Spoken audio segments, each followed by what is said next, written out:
I think it's pretty safe to say that by far, one of the big exciting elements of Star Wars The Rise of Skywalker is the fact that J.J. Abrams will be introducing different pieces of Jedi, Sith, and Force lore in order to really benefit many of the many characters like Rey and Kylo Ren at the very center of this story.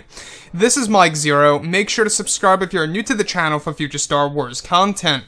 Now, what's truly exciting about this movie is that, yes, it will be diving deep into Jedi, Sith, and Force lore that's really going to be used as a backdrop for this movie. In fact, Kylo and Rey are going to use various artifacts that are going to lead them to the Beyond, which is said to be a location over in the unknown regions.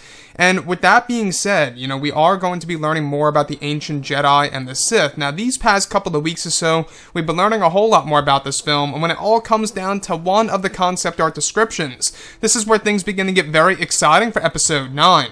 Now, specifically, what's really intriguing about all of this is that a description of Kylo Ren and his Knights of Ren traveling to a place called the Dark Spire, where it's described to hold many secrets of the dark side, where Kylo and the Knights of Ren are eventually led by a creature who calls himself the Forger. It's explained that one of the scenes is said to involve Kylo and his knights traveling underneath the castle structure, where they find many Sith ruins and structures. It's described that one of which is said to be called the Shrine of Darth Zudal. It's explained that this is said to be a brand new Sith Lord that will be introduced by Disney and Lucasfilm, starting with the rise of Skywalker, who is said to date back to the Old Republic era. Now, Kylo is said to walk past Darth Zudal's shrine, where it's said that he is the first Sith in Disney's canon to have created the crossguard lightsaber design, based on the ideas of the ancient Sith. It's explained that Darth Zudal is the one who obtained and created the first crossguard saber, just like Kylo's. It's explained that Kylo has been here before and that Kylo based his design off of Darth Zudal's. So let's go over a couple of parts about this. Now, what's really intriguing about Episode 9 is that we're learning more about Kylo Ren and exactly why he appears the way he does. In fact, when we went over a couple of weeks ago about the Dark Spire, who basically, the Forger is the creator of that place. He's the person who basically owns the Dark Spire and has been around there for thousands upon thousands of years. And what's so exciting about this is that not only did we learn that Kylo based his mask design off of Darth Revan's helmet, but now he based his crossguard lightsaber design off of one of the ancient Sith, that of course being Darth Zudal. Now, what I like about this is that they really are tapping into more Sith Lords that are going to be explored in 2020 in the forms of books, comics, video games, the list goes on. And they're really using The Rise of Skywalker as a way to really create a foundation to really demonstrate new Star Wars lore, new Star Wars characters that we never even knew about, that are now going to be in the limelight throughout 2020.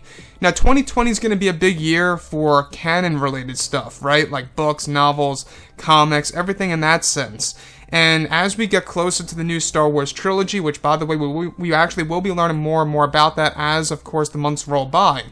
But what's so exciting about this moment in particular is that Kylo Ren is said to have been here many times before in the past. And that makes a lot of sense because obviously we do know that the Forger is the one responsible for creating the Knights of Ren and their armor and weapons, as well as creating Kylo Ren's mask. In fact, it was Kylo who gave the Forger Darth Revan's mask, and to use that as reference in order to make Kylo Ren a proper helmet, based on that design, yet making it very different at the same exact time.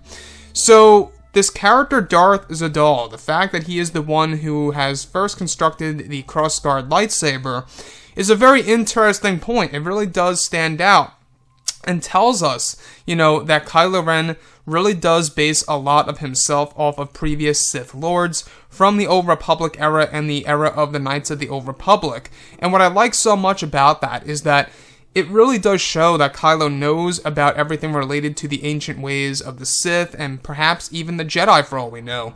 And there's no doubt in my mind that Snoke did not, teach him or anything around those lines about the Sith Lords of the past. So, the other piece that I do want to go over is, of course, the Dark Spire. In case you guys did not know, the Dark Spire is said to be a very powerful Force Nexus. You guys may be wondering what in the world is a Force Nexus. It's basically a concentration of the Force, very similar to what Dagobah has in the cave, right? That's a Force Nexus. Anakin Skywalker and Rey are said to be Force Nexuses as well.